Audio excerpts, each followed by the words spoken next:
E aí, nono? Tranquilo, galera? Nono A, nono B, tudo no esquema, pessoal? Galera, vou tentar fazer agora um milagre aqui, dar aula sobre conflitos e rebeliões durante a República das Oligarquias e tentar terminar em menos de 30 minutos. Esse assunto é um assunto maravilhoso, daqui facilmente eu daria foco em uma aula inteira e daria mais um trabalho para outra. A gente trabalhar em sala de aula, isso é 2 aulas só disso aqui, porque são conhecimentos muito importantes, tá? Temos aqui nessa primeira república e é uma pena não termos essa aula presencial para a gente trocar essa ideia maneira. 2 avisos aqui, enfim. Trabalho de casa, hein? Passei para vocês. Zero apresentação. Zero. Então, vi que muita gente viu a aula e vi que ninguém respondeu o trabalho. Vale ponto. E vocês que sabem, vocês já são grandes. E o segundo aviso é que provavelmente a próxima semana, ou no máximo a outra, vamos ter aula ao vivo no Hangouts. Os vídeos aqui vão ser deixados de lado por até então no primeiro momento. E vocês vão ter aula ao vivo, mais ou menos como eu estou gravando aqui, só que diretamente pelo Hangout, ao vivo, vocês tirando dúvida e tudo mais. Procura a admissão da escola, eles vão explicar direitinho. A maioria de vocês já está com o Hangout, já está por dentro. Quem não puder ver ao vivo, a aula vai ficar a mesma aula que eu der para os alunos. Ao vivo vai ficar gravado igualzinho, tá? Para a galera assistir depois. Então aqui, vamos para a nossa aula, que é um assunto muito extenso. E qual é aqui? Conflitos e rebeliões durante a República das Oligarquias. Página 38, unidade 2, capítulo 1, tá? Então temos aqui continuação do último vídeo, tá? Vamos lá. No final do século XIX, no início do século XX, a população do país dividia-se em extremos opostos econômicos, né? Enquanto uns gozavam de bonança, outros viviam na extrema miséria. Se vocês verem os vídeos das aulas do 8º ano, que eu estou falando sobre a Revolução Industrial, as coisas não mudam tanto assim. Não mudam. Enquanto a Europa estava comendo sobre a Revolução Industrial, o Brasil, como sempre, atrasado. No tempo de vocês, o atraso que o Brasil tem é menor. As coisas saem meio que no mundo inteiro. Quando eu tinha a idade de vocês, há 3 milhões de anos atrás, brincadeira, há uns 20 anos atrás, vocês podem perguntar isso aos seus pais, que devem ter a mesma idade do que o professor, mais ou menos, 34. Quando a gente era adolescente na década de 90, saía um filme nos Estados Unidos, o filme demorava 1 ano para chegar aqui, 2 anos. Se não saísse no cinema, demorava 2, 3 anos pra gente ver um filme aqui na TV. Se o filme não fosse um mega lançamento, demorava só alguns meses. Mas se não fosse, esse mega lançamento demorava ano para o filme chegar aqui. Produtos, então, rádios, toca-fitas e tudo mais, demorava anos às vezes para chegar no Brasil. Então, o Brasil sempre é um país bem atrasado. E aqui não é diferente. O Brasil é um país onde tem uma divisão social imensa. Era assim há 130 anos atrás, era assim há 70 anos atrás, era assim há 30 anos atrás, é assim hoje, tá? Em alguns momentos essa diferença diminui, em outros, como o atual, se amplia, tá bom? E a população se revolta. A população se revolta. O foco que a gente vê na história é que depois que a população se revolta, acontece 2 coisas. Ou a população consegue o que ela quer, e ela consegue melhorar um tijolinho nesse distanciamento, né? Ou o governo massacra essa população, transformando essa população em inimiga, ganhando apoio popular das pessoas que são enganadas achando que aquela população é inimiga dele, quando não é, eles deveriam ser aliados. O inimigo no caso aqui, o governo que está massacrando as pessoas. Então isso é sempre uma dinâmica importante que a gente tem que aprender na história, tem que aprender na sociologia, tem que aprender na filosofia. Então aqui, por exemplo, a gente está vendo coisas. Vamos terminar de ler o primeiro parágrafo aqui. Nesse contexto, somava-se ainda a situação de milhares de ex-escravos libertados pela Lei Áurea de 1888, isentos da política de amparo e da integração social. Lembra que eu falei para vocês na outra vez? O escravo foi liberto em 1888. e não teve nenhum tipo de política. Então, assim, ele queria o quê? Queria liberdade, queria mais coisas? É claro! Você não pode. É que nem imagina você. Você mora com seus pais, com seus avós, é sustentado, tudo te dão. E você, eu sou escravo aqui, eu tenho que fazer tudo em casa. Tá bom. Digamos que essa pessoa que te dá o teto, que te banca, porque são seus pais, porque, enfim, tem essa obrigação. Imagina que da noite para o dia, a pessoa fala assim: não, agora você é livre. Tchau. E te expulsa de casa com uma sacola de roupa para 2 dias e um biscoito no bolso. E aí, tu vai fazer o quê? Se coloca no lugar. Se coloca nessa situação. O que tu vai fazer? É essa situação que aquele escravo, aquele negro, que agora é ex-escravo, se tornou. Um dia ele é escravo, que situação bosta, que horrível, que terrível. No outro dia ele é livre. E não tem nada além da própria liberdade, que se torna uma prisão nesse momento. Porque o cara não tem nenhum tipo de auxílio, não tem lugar para dormir, não tem lugar para comer, não tem nada. Isso é um questionamento muito complicado de se levantar. Porque o governo te dá liberdade a troncos e barrancos e com isso não te oferece nada em troca. Não te oferece nenhum tipo de auxílio. Enfim, vamos continuar. Então, temos esse problema. As favelas vão crescer aí. O cara livre de um dia para o outro, não tem onde dormir, vai fazer um barraco com a madeira que ele acha no lixo, vai montar em algum lugar da favela. Vai invadir alguma casa, uma mansão abandonada, alguma coisa assim, e vai dormir por lá. Eles, toda a sua família. Então temos esse complicador importantíssimo. E aqui nós temos algumas revoltas importantíssimas. A gente não vai conseguir falar sobre todas, eu vou tentar falar sobre 3. Temos aqui, que o livro traz, na página 38, Canudos, na 39, Revolta da Vacina. A Revolta da Vacina tem bastante página. Na 42 tem Contestado, tem Juazeiro também, e tem Revolta da Chibata e o Cangaço. Vamos tentar falar sobre Canudo, Chibata e Vacina, tá? As outras são muito importantes, mas a falta de tempo não dá para trabalhar todas elas. Deveria ter tipo uma aula dessa aqui para uma ou para 2 no máximo. Então explicar todas em uma aula é uma missão muito complicada. Conforme for na aula ao vivo na semana que vem ou na outra, a gente trabalha melhor essas dúvidas, melhor as outras revoltas, tá? Canudos, assim como Juazeiro, por exemplo, são exemplos de revoltas messiânicas que alguns historiadores chamam, que dá para você procurar isso na internet. O que é uma revolta messiânica? É um líder religioso, repare no contexto histórico e repare no contexto atual da história, tá? Onde líderes religiosos, né, vão convencer o povo sobre coisas ligadas à religião. O presente e a religião estão ligados e eles vão dar essa esperança para um povo miserável, muitas vezes esse povo que foi abandonado pelo governo, porque são ex-escravos, não tem mais nada, um povo que veio de outros países, mas chegou aqui, não conseguiu trabalho, ou foi muito explorado e preferiu não trabalhar mais porque estava sendo explorado como escravo. Então você tem vários níveis de pessoas vulneráveis. E essas revoltas messiânicas vão ser pessoas religiosas que vão levar esperança para essa pessoa e em torno dessa pessoa vai juntar um monte de gente que vai comprar essa ideia messiânica, vai comprar essa esperança. Estou dando um juízo de valor negativo aqui, mas eu estou dizendo que essas pessoas vão buscar nesse Messias, nesse cara da religião, a esperança que o governo, que o sistema não está dando para ela. E isso vai dar um problema para o sistema. Tá? Então temos aqui no primeiro parágrafo: vivendo em uma situação de extrema pobreza, a população via na religião garantindo o seu futuro.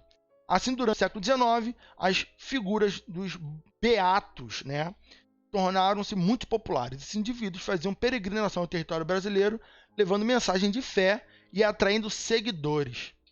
Foi nesse contexto que o trabalho de Antônio Conselheiro, né, no caso Antônio Vicente Mendes Maciel, que vai ser chamado de Antônio Conselheiro, passou a ficar conhecido. O presidente da época era o Prudente Moraes, era o primeiro presidente ali do Brasil, como a gente falou na outra aula. E a gente está falando aqui da Bahia, no Arraial de Canudos, que ficava no interior da Bahia. E vai ser fundado, vai ter ali um local chamado Canudos e ele vai fundar um arraial. Qual vai ser esse problema aqui? Esse arraial ele vai abrigar entre 20 e 30 mil pessoas. 20 e 30 mil pessoas que eram desassistidas pelo governo, que moravam na rua, moravam em péssimas condições. O Antônio Conselheiro vai levar todo mundo para um local abandonado, sem nada, e vai fundar uma vila. Aqui temos várias junções de boatos, né? Vamos chamar aqui de fake news, para ficar bem claro, que o Antônio Conselheiro ele queria lutar a favor da monarquia. Se ele apoiava a monarquia ou não, é uma coisa. Agora, se ele queria a volta da monarquia e por isso estavam juntando aquele exército para fazer uma revolução, é uma coisa bem diferente. Outra coisa, os fazendeiros, os comerciantes do local estavam perdendo mão de obra barata para a vila. Afinal, eram 30 mil pessoas que 20 mil, 10 mil, digamos que ali moravam 25 mil pessoas, eram pelo menos 10 mil pessoas, 10 mil mão de obras, pessoas ali que poderiam trabalhar de forma muito precária e barata para essa burguesia, que não estavam mais ali para trabalhar para essa burguesia. Essa burguesia ficou muito incomodada. Tá faltando um trabalhador. Ah, se pagar mais tem, mas eu não vou pagar mais. Eu quero que o trabalhador volte para trabalhar por uma miséria. Volta aqui. Então eles começaram a reclamar ao governo federal. O governo federal vai ter que tomar uma situação. Tem um filme muito bom chamado Canudos, tá? Um filme muito antigo. O professor era criança quando esse filme foi lançado, ou adolescente, mas enfim, eu era bem jovem. Muito legal. Basicamente tiveram 5 expedições militares para Canudos, e na última, o Arraial de Canudos foi destruído, tá? Foi destruído. Tá? Que o pessoal, eles não tinham armas, mas eles passaram a ter armas depois que eles ganhavam a galera do exército. Eles roubavam, eles pegavam as armas de soldados mortos e tudo mais. Então, você vai ter aqui, né, o Arraial de... Tá vendo? O Arraial de Canudos era um lugar pobríssimo. Casas de pau a pique, barro, telhado de palha. Não era um local riquíssimo. Um local pobre, que as pessoas viviam na base da fé. Né? Um arraiozinho aqui, um desenho de como ele era. Então era um local onde o Antônio Conselheiro foi morto, sua cabeça foi arrancada. Enfim, detalhes. E foi a destruição completa. Temos aqui uma coisa importante aqui, que é o Revolta da Vacina, tá? Página 39. Salvador deixou de ser a capital e o Rio de Janeiro passou a ser a capital a partir de 1763, tá? Então temos uma expansão da coroa, temos aí a vinda da família real vai deixar o Rio de Janeiro em polvorosa. O Rio de Janeiro vai ter muito movimento, muita gente, o crescimento populacional vai ser muito grande. E com o fim do Império, essas pessoas vão, como eu falei para você anteriormente, no início, elas vão se aglomerar em lugares. E esses lugares que elas vão se aglomerar, essas mansões antigas, esses locais, aí no livro de você, na página 40, tem imagens da época. Eram lugares muito insalubres. Lugares onde não tinham janela, não tinham banheiro, não tinham saneamento adequado. Então as doenças vão se proliferar muito no Rio de Janeiro. Tá? Isso é importante. Por que essa revolta da vacina? Porque o movimento anti-vacina não é coisa de hoje. Quem fala hoje que existem... a vacina faz mal para as pessoas. Galera, há 100 anos atrás a galera falava que a vacina também fazia mal. Tudo bem que aqui o método do governo também não ajudou em nada. Tá? Vamos lá, vamos aqui o texto. Oswaldo Cruz, olha lá. Assim, o presidente Rodrigues Alves, em parceria com o prefeito Pereira Passos e com o médico Oswaldo Cruz, elaboraram um projeto de urbanização e higienização do Rio de Janeiro, inspirado nos modelos de urbanos europeus. Lembra, o presidente aqui, o Rodrigues Alves, ele morava no Rio de Janeiro. O Rio de Janeiro era a capital do Brasil. Então, o Rio de Janeiro, o presidente e o prefeito do Rio, eles eram muito próximos, tá? O intuito era largar as ruas, construir uma zona portuária e modernizar a capital, tirando o ar de colônia. Eles queriam transformar o Rio de Janeiro como se fosse a Champs-Élysées em Paris. Abrir um largo. Hoje em dia, por exemplo, o Rio de Janeiro... A Avenida Rio Branco, por exemplo, ela ganhou esse ar, né? Tem agora o VLT passando ali no meio, não passa mais tantos ônibus numa parte da avenida. Eles conseguiram fazer isso tem 5 anos, tá? Mas esse é um projeto antiquíssimo para o Rio de Janeiro, transformar a Avenida Rio Branco num bulevar, onde as pessoas andem e não tenham carros e nem ônibus. Isso é uma coisa bem interessante, é um projeto antiquíssimo, tá? Os problemas começaram com a maneira com que o progresso foi chegando. A forma autoritária e sem esclarecimento, os cortiços foram desapropriados e demolidos para alargar as ruas. Muitas famílias ficaram desabrigadas e sem amparo do governo. O projeto de higienizar passou a se revelar, expulsando populações pobres do centro, abrigando-as a morar em zonas periféricas da cidade. Você imagina, você mora com sua família numa situação horrível, tá? Beleza. De repente, você sai de manhã para trabalhar. Quando você volta, a sua casa foi demolida. Você não recebeu nem um recado de aviso. Isso que eles estavam fazendo. Aí tu vai falar, porra, sério, professor, é isso? É daí pra pior. Daí pra pior. E as pessoas começaram a morar, foram expulsas do centro do Rio, onde hoje é a Avenida Rio Branco, por exemplo, para as regiões periféricas da época, que era ali o bairro São Cristóvão, Maracanã.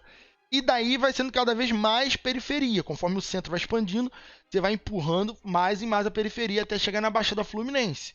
Mas você vai empurrando a periferia longe desse centro aos poucos. Lembre, o centro do Rio é onde tem a circulação de mercadoria, onde tem a Praça Mauá, onde tem o Porto do Rio. Então, o centro do Rio de Janeiro é o centro porque é onde ele tem o porto, onde recebe o comércio, tá? Na página 41. A situação se agravou quando foi decretada a vacinação. Galera, se hoje o pessoal tem dúvidas sobre quanto a vacinação é boa, imagina na época. Sem aviso, sem nada, sem televisão, sem rádio, sem jornal, sem nada. Chega a galera, tá? Oswaldo Cruz manda um pessoal ir lá e vacinar o povo à força, usando a polícia e o exército. A polícia e o exército invadiam a casa das pessoas e vacinavam as pessoas. Na bunda. Vacina no bumbum. Imagina aquela época que mostrar a coxa era escandaloso. Um policial levantando a roupa de uma mulher e vacinando ela na perna ou na bunda, enfim. Então o povo foi pra rua, meu amigo. O povo foi pra rua. O povo foi pra rua muito brabo, tá? Virou bonde, lutou, brigou. Então a revolta da vacina ela vai ser isso. O pessoal vai ficar revoltado com essas atitudes do governo. Tem explicação, tudo na pressa, na corrida, tudo para ontem, e a população pobre vai ser massacrada, tá? A reforma foi levada em diante em 1906, quando Rodrigues Alves passou a faixa presidencial Afonso Pena e o novo presidente e o novo Rio de Janeiro passou a ser uma cidade maravilhosa depois dessas reformas. Então você vê aí, ó, Morro da Favela, onde hoje é conhecido como Morro da Providência, no início do Rio de Janeiro de 1920, tá? Morro da Providência foi o Morro da Favela, foi a primeira favela do Rio de Janeiro, provavelmente uma das primeiras do Brasil, tá? Então tá aqui, ó, isso vai começar tudo em 1904, desses problemas. Então assim, é uma quantidade de detalhes interessantes desde a fundação do Brasil. O Rio de Janeiro não é cheio de favela à toa, tá?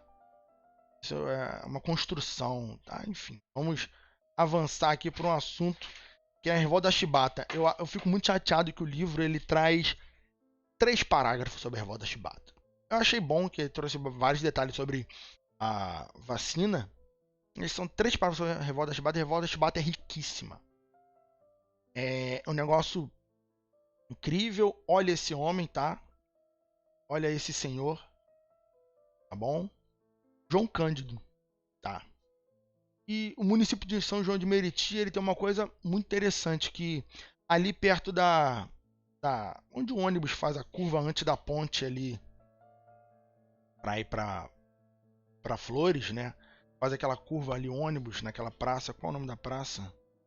Esqueci agora o nome daquela praça, gente. Mas ali tem um museu, uma casa, né, grande, com um quintal grande, tem um poço bonito. Dentro do ônibus você vê. No carro você não vai ver, mas dentro do ônibus você vê. E ele morava ali, o João Cândido, tá? Morava ali. Então, em São João de Meriti tem um local onde ele morava. Ali é tipo um museuzinho. E esse homem aqui, esse homem negro, tá? Ele vai se revoltar contra o sistema. Vai se revoltar contra o sistema. Qual era esse sistema? A revolta de Chibata foi por quê? Os marinheiros, tá? Eles tinham os marinheiros brancos e os negros. Quem já viu aquele filme do Cuba Gooding Jr., que ele é um mergulhador negro? Excelente filme. Eu passaria para vocês se a gente tivesse em aula. Você vê que já tinha diferença nos Estados Unidos numa época muito mais recente. Aqui a gente está no início do século XX. E quando o marinheiro branco fazia bobagem, errava, ele era punido como os militares geralmente são punidos. Tomava uma bronca, era chamado a atenção, ficava quando muito 1, 2, 3 dias preso. Quando o marinheiro negro cometia algum erro, ele era chicoteado. Já tinha acabado a escravidão e os negros estavam sendo chicoteados como punição. O mesmo erro do negro e do branco, o negro era escoteado e o branco era punido com um dia de prisão. O negro apanhava e ainda ficava preso. Então você vê marinheiros negros e não vai chegar um limite. Vai chegar um limite. Tá aqui o texto. No serviço militar, outros problemas surgiram com a péssima alimentação oferecida aos soldados, baixos salários e até a prática de castigos físicos, incluindo o uso da chibata. A revolta dos marinheiros começou com a condenação de um soldado Marcelino Rodrigues de Menezes a um castigo de 250 chibatadas, parceiro. 250 chibatadas. 250 chibatadas é praticamente a morte. Tá? Para não dizer que é a morte, mas era. Tomar 250 chibatadas, o cara não vive mais. Ele morre antes de tomar 100. De tomar 50 já não deve ser mais ninguém. Chegando a 100 já sobra pouco. Então assim, dois colegas tomaram importantes embarcações estrangeiras e ameaçaram bombardear a capital do Rio de Janeiro. Caso sua reivindicação... O que acontece? O João Cândido ele vai se revoltar com amigos, inclusive amigos brancos, tá? Tinham alguns brancos no movimento, não eram a maioria, mas tinham. Isso não é uma situação apenas de racismo, é uma situação de ser humano. Então, as pessoas ficavam, no mínimo, uma empatia que a gente espera de outra pessoa. Uma situação completamente injusta, tá? Não era que os negros queriam que... reparem, não era que o negro queria que o branco apanhasse. O negro queria que ninguém apanhasse mais. Sabe? É aquela luta de direito que a gente conversa. Não é que o negro quer mais direito que o branco. Ele só quer ser tratado igual. E não quer dizer que ele quer ser tratado igual pior. Ele quer ser tratado igual melhor. Melhora para um, melhora para todos. Então esses caras, eles vão tomar 2 navios e vão combater a marinha. E vão ganhar. Eles são tão feras no comando dos navios. João Cândido era tão bom comandante que ele faz manobras que mais tarde outros comandantes vão dizer que nunca se viram manobras tão boas quanto a que aqueles negros fizeram naqueles navios. Eles nem sabiam que os navios podiam ser manobrados daquele jeito.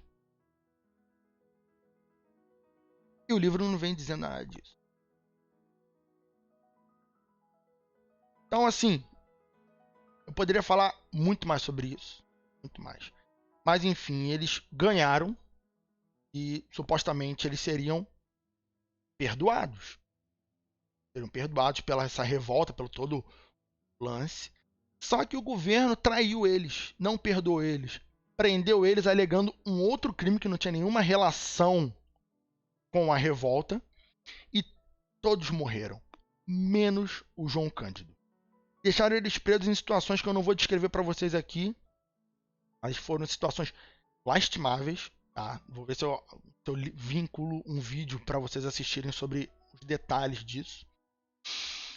E o João Cândido foi morrer há uns 60 anos atrás. Ele viveu muito tempo, com pesar de ser o único que sobreviveu. Ele morreu acho que em 63, 67, não lembro. Ele morreu em 63 mesmo. Esse aqui é o João Cândido. Tá? Esse aqui é o João Cândido. Então assim,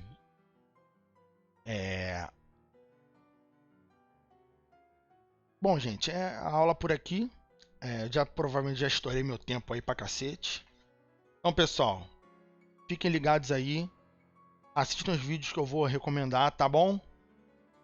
E valeu, um abraço. Tchau, tchau.